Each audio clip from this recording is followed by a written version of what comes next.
Good morning. We got a marvelous turnout, plague or no plague. Our guys are tough. All right. Would Captain Palenzuela please lead us in the pledge? My pleasure. Good morning.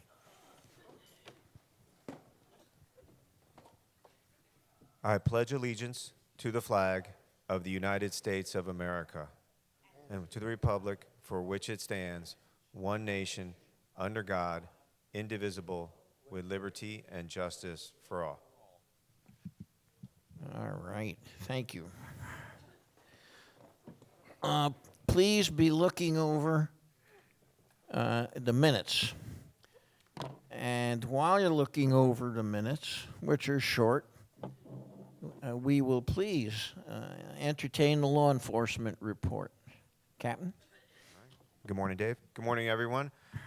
It'll be a brief morning for us for the law enforcement report. Just hope everybody had a nice Memorial Day weekend, and as we remembered those that sacrificed and served our country and paid the ultimate price for us. So I know a lot of families get together, they relax, but it's really a solemn occasion. So I hope everybody did that and enjoyed the weekend.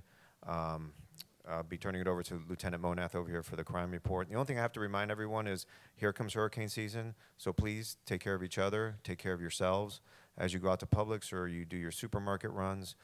You don't have to gather all your supplies at once. They just had the tax holiday savings for batteries and generators. Hopefully you guys stocked up. But make sure you're out there getting canned foods, water bottles, so you don't have to carry them up and down the stairs. You can just get a little bit at a time. But, we've been fortunate I don't think we had a direct landfall since Wilma in 2005. So knock on wood. No, that's okay to say that. We're good. So, but I'm just telling you, let's not take it for granted, especially if you have new neighbors that are moving from up north or that are first time here in Florida. Just tell them to be on their P's and Q's and to mind these storms, because we know what it's like when we're without electricity for a while and the other issues that happen. All right? So thank you so much. I'll turn it over to Lieutenant Monath.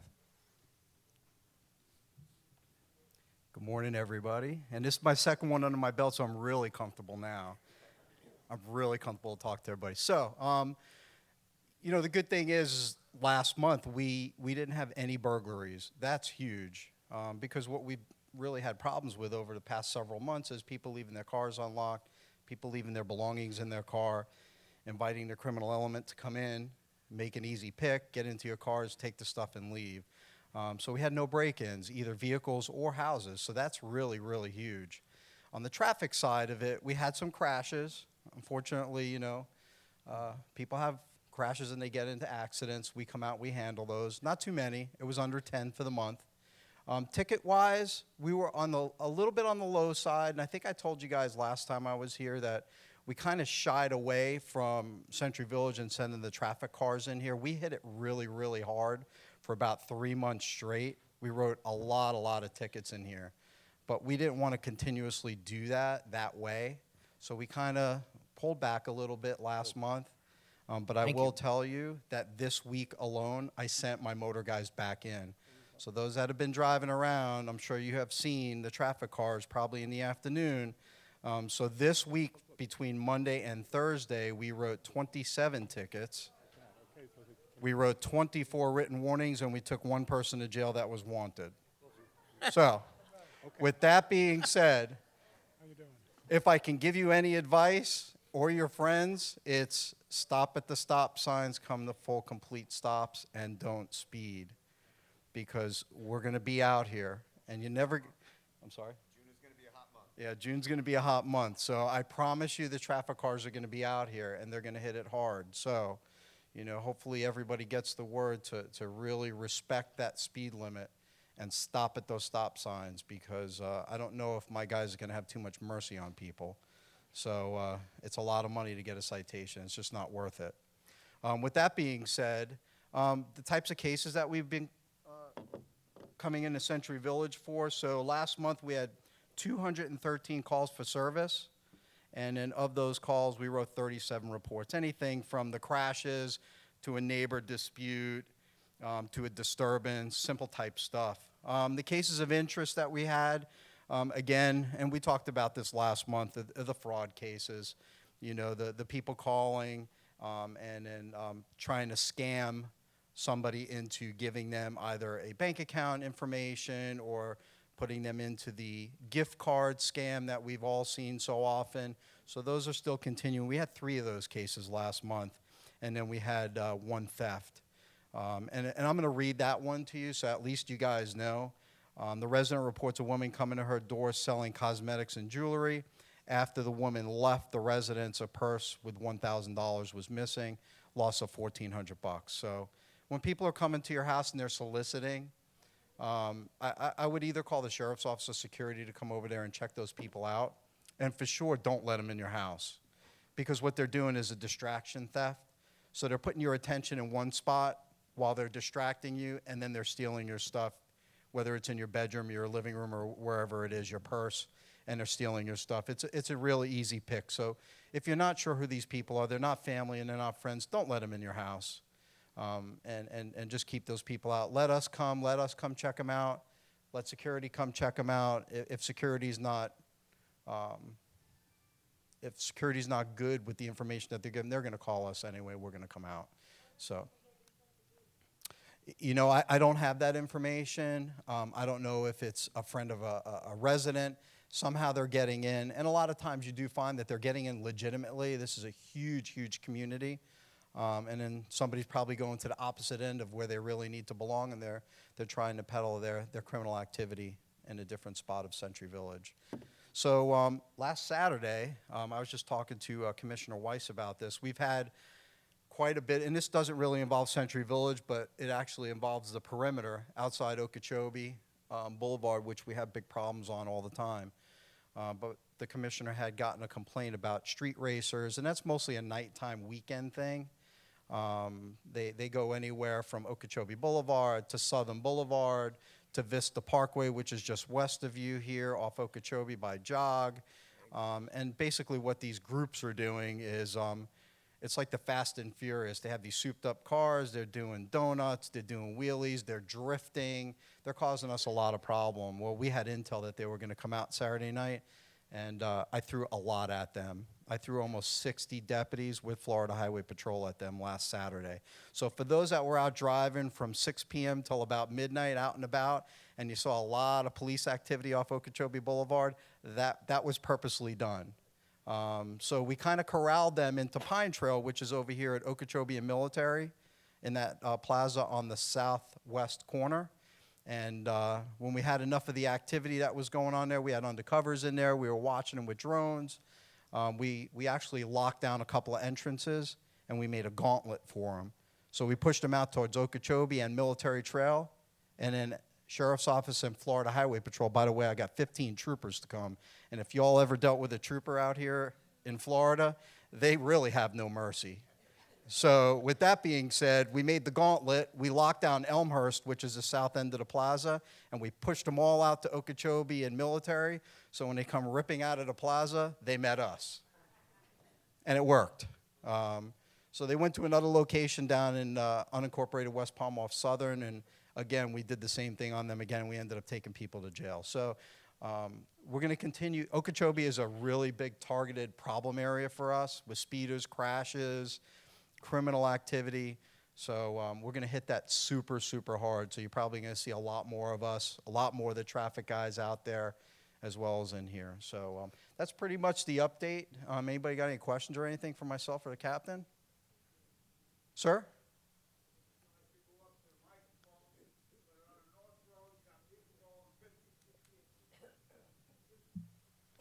I can hear you.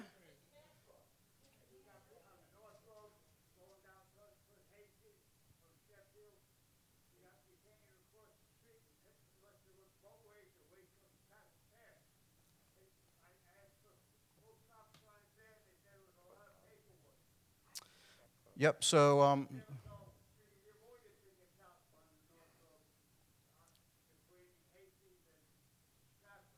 yep, so as far as the signage goes, you live within a gated community. So the community, which I already know they have a traffic agreement with the county, which allows us, the sheriff's office, the law enforcement arm, to come in and write tickets. As far as the signs and erecting the signs, when you get a traffic agreement, it's got to go through an engineering process, and they do it in conjunction with Century Village, and then they are allowed to put up signs. So that's an internal problem as far as the signage goes. I will assure you that my guys will be in here. They will be in all parts of Century Village, and I will tell them to hit the north. Just make sure you're not one of them that they catch. We don't want to hear you complaining next time. But I will assure you, I will send the guys to the north side. Not a problem. Yes, sir. Any other questions for us? No? You're making it really simple for us today. That's good. We appreciate that. All right, well, everybody have a great weekend. Thank you. And we'll see you guys next month. And thanks again for everything. Thanks, everyone. Thank you. And please, of course, as always, you're invited to our security committee meeting at UCO. All right? Thank you. All right. I don't want to bore you. A few brief items. I believe the deputy mentioned it briefly. You have a computer or an internet-connected device, and you see a message. Can you be a good neighbor? Or can you help me? My niece is in jail, and I'm sick, and I can't. And they ask you to buy gift cards and send them here or there. Don't even open these emails.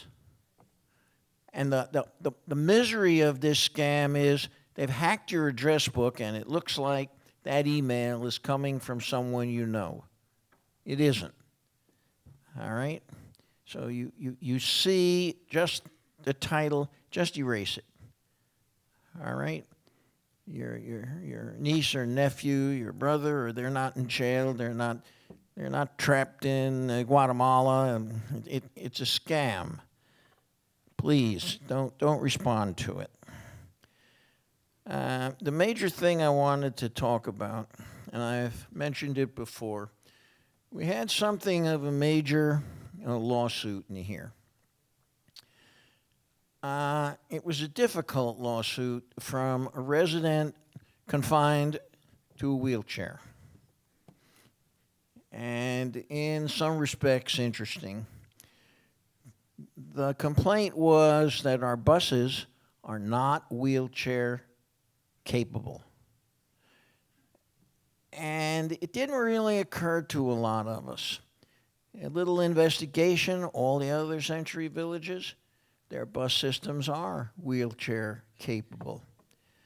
So what this was a combined fair housing complaint and an American with Disabilities Act complaint in a federal court right here in Florida. Well, we talked to a number of attorneys. We got some good legal advice. Good luck litigating against this. You're going to lose. And there could be huge awards given to the plaintiff.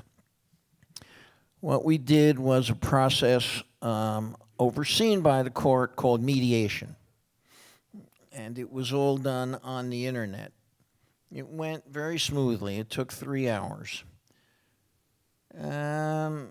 This resident wanted $130,000. Ultimately settled for $65,000. But the major issue was the wheelchair-equipped buses. And you will see in my article coming up in the next paper, they're coming. We are going to have wheelchair-capable buses here in Century Village. Initially, within the next 30 days, and maybe Cam will have a little more on this in his report, we'll have 1 or 2 from our vendor. But by the 1st of 2022, all of the buses will be wheelchair-equipped. Our whole fleet. Probably no great difference in expense.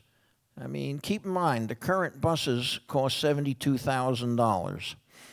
And we don't anticipate the wheelchair buses will be significantly different. They're going to be in the range of about 70K, 75K. So be on the lookout. If this is a service you need, it's coming. It's coming right around the corner. All right?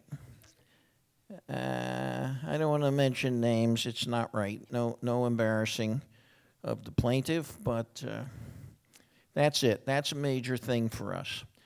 And having bored you for long enough, we have 123 signed-in delegates. Clearly, we have a quorum. Thank you very much.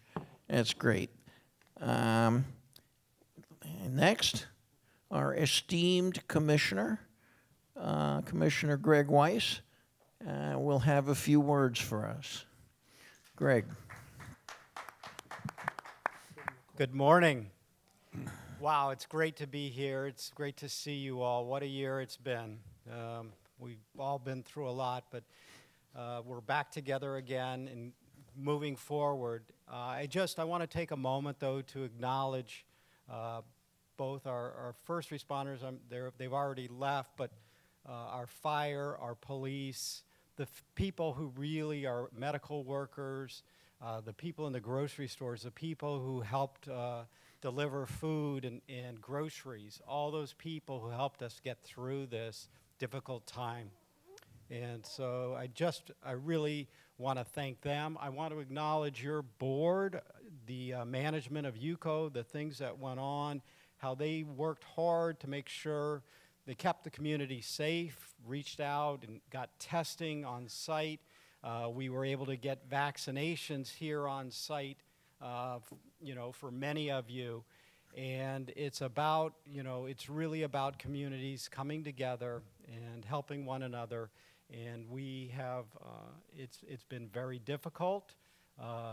People have lost their lives, but we're here and we worked hard together. And I can't tell you how proud I am to have been able to serve as your county commissioner, but to also be proud of you and the rest of the folks in our community and how well you helped one another and helped us all get through this. And so I want to just say thank you to you all. It was an interesting time. We're I think well on our way of turning this corner, coming to our new normal. And, some things will be different. Some things we'll be able to go back to enjoying. I went to a baseball game the other night. I didn't think I was going to be able to do that for quite some time. And it was really nice to be able to be outside and enjoying the things that we remember. So I'm just honored to be here, to be with you. I also want to acknowledge from my staff, Niels Heinrichs is here with me.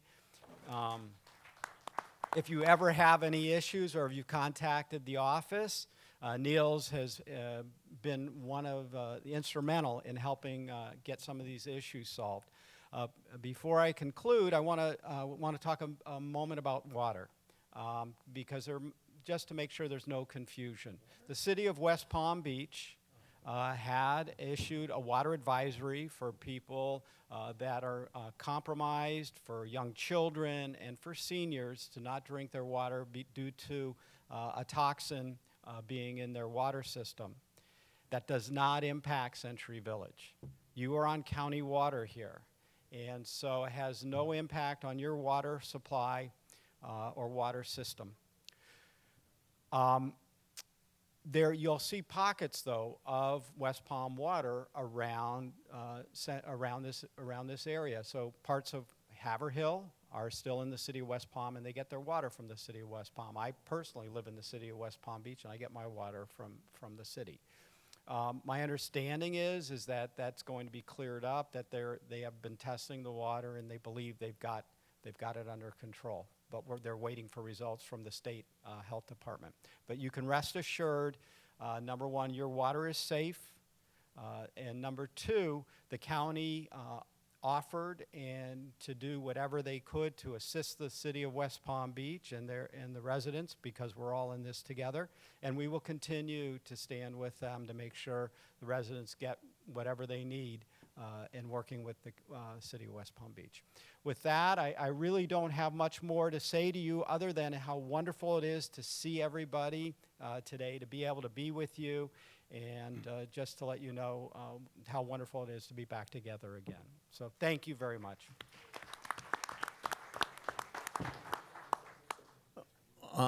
Any questions for Commissioner Weiss? Going, gone. You want to catch him, you're going to have to go downtown to a county commission meeting. All right. Thank you, Commissioner. As some of you may know, we're in the middle of negotiations with management, i.e. WPRF, on the expiring Millennium Amendment to the long-term lease. It expires at the end of the year, and we must renegotiate it. And there are a lot of issues. The point of the spear, in a legal sense, is Attorney Bruce Kaplan, who is sitting to my right, and will address you on the progress of these negotiations. Counselor. Thank you, David. Hello, I'm Bruce Kaplan. I am UCO's authorized House counsel in connection with the Millennium Amendment. I thought I would tell you a little bit about myself, tell you about the status of our negotiations so far, and then go through with you the packet that hopefully all of you have received and give you detailed instructions on that, and then take your questions. So, I've been a lawyer for 35 years. I'm originally from New York. I've been coming here to Century Village since 1972. My grandparents were original owners in Sheffield, and I've always enjoyed it here and loved it here. And in fact, I bought a place last year. So I'm one of you. The focus of my practice has been mainly commercial litigation, complex transaction litigation, and real estate related things. I also have a master's degree in real estate development and finance from NYU, and that comes in handy here where we're talking about $150 million over the next 10 years. UCO hired me in February specifically to deal with the Millennium Amendment, which, as you know, is expiring on December 31st. It's 21 years. It goes from 1999, 2000. It took effect January 1st, 2000, which is why it's called the Millennium Amendment. But it was and it expires this year, so it was 21 years of a 99-year lease. Back in the beginning, all the individual unit owners signed when they took their deed, and Ruth can attest to that. I know we've looked at hers, and I've looked at my grandparents, and if you go back to the original owners of yours, you'll see it also, that they signed a lease, a long-term lease, 99 years for the recreational facilities. I don't think I'm telling you anything you don't know, but the recreational facilities include this clubhouse, the Hastings Clubhouse, the pools, the non-Wellington pools, and those type of facilities around the village. So what I did is I went back and reviewed basically the last 50 years of Century Village documents and condominium documents, and most notably these long-term leases. Again, they were signed by each of the 7,854 unit owners, and that's on record with Palm Beach County. Originally, the unit amounts were approximately $30 to $35 per month. Now it's somewhere around $137 a month. In April, UCO's treasurer, Mr. Grossman, and I went to WPRF's offices, and we reviewed their books and records. They were very accommodating for us on that. And basically, they gave us everything we asked for, and pretty much the last 10 years is what I went over. And as a result of that, I was able to provide some opinion letters to UCO as to what the universe of options available to them were, and we've been acting on some of those since then, and I'll bring you up to speed on that in a second. But let me just tell you what I found, what we found at WPRF, not that it was a secret exactly, but the total of all the monthly unit amounts is approximately $12.9 million, of which it cost approximately $4.2 million to run everything, or this was for the last year, for 2021, 2021. That means there's approximately $8 million in profit For who? Well, we'll get to that in a second. But if you break down your $137 a month, it's $46 a month to run the place and $91 in profit. So roughly a 1/3, 2/3 breakdown. So if we're talking about $150 million over the next 10 years, which is what WPRF has proposed, we're talking about $50 million to run the place and $100 million for someone else. So who's the someone else?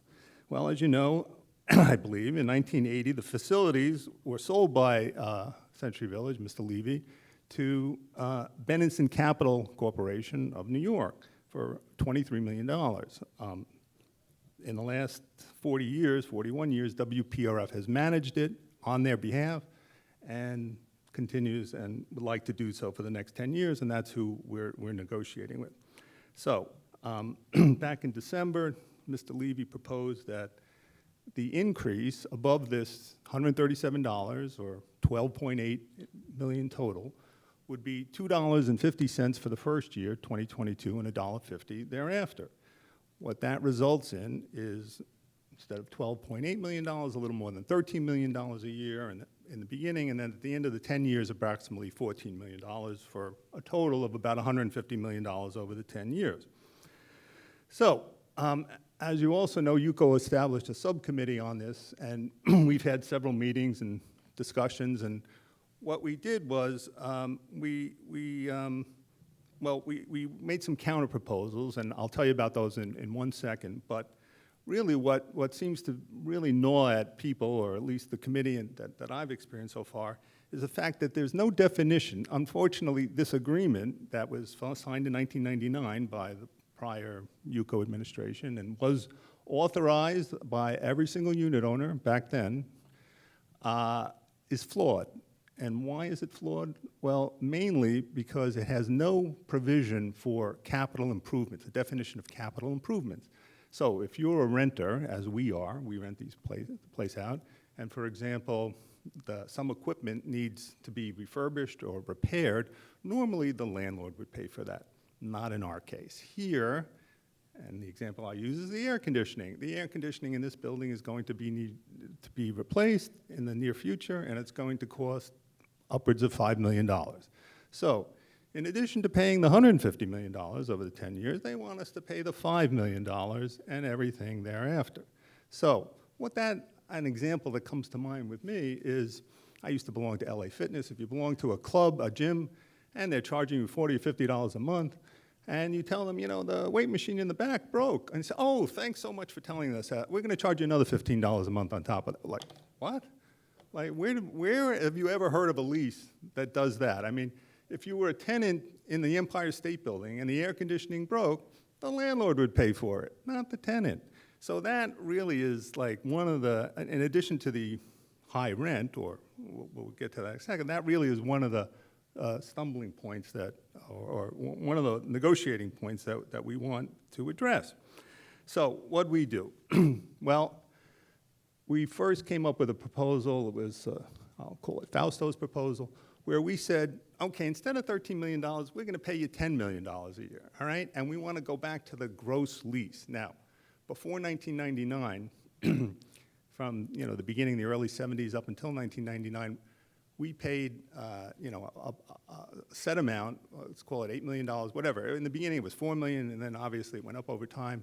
Maybe by 99, it was somewhere around $8 million.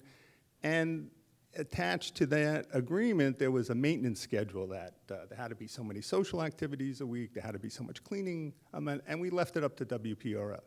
In 1999, UCO decided that it wanted more control over everything. So we had an operating agreement amended or added to the long-term lease. It's a 30-page document, and there's the operations committee, which meets every month and approves additions to the rent. So in addition, well, I'm sorry, it meets every month to go over the operations matters, but it meets once a year to approve additions to the rent. So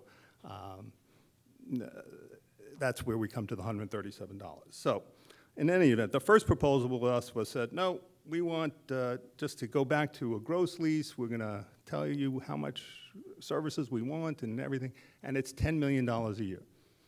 They came back, this is now WPRF hired the Gunster law firm, they're all over Florida, and they came back with a very, very condescending letter saying, oh, no, we can't possibly discuss anything but the rent. And then they came to a meeting we had with them on April 30th, and they told us it would be illegal for two consenting parties to discuss anything but the rent. And I countered, I said, really? The police are gonna come in and arrest us? We're gonna be hauled for war crimes before The Hague? I mean, what are you talking about? I mean, it was just so insulting, and I think indicative of, their attitude.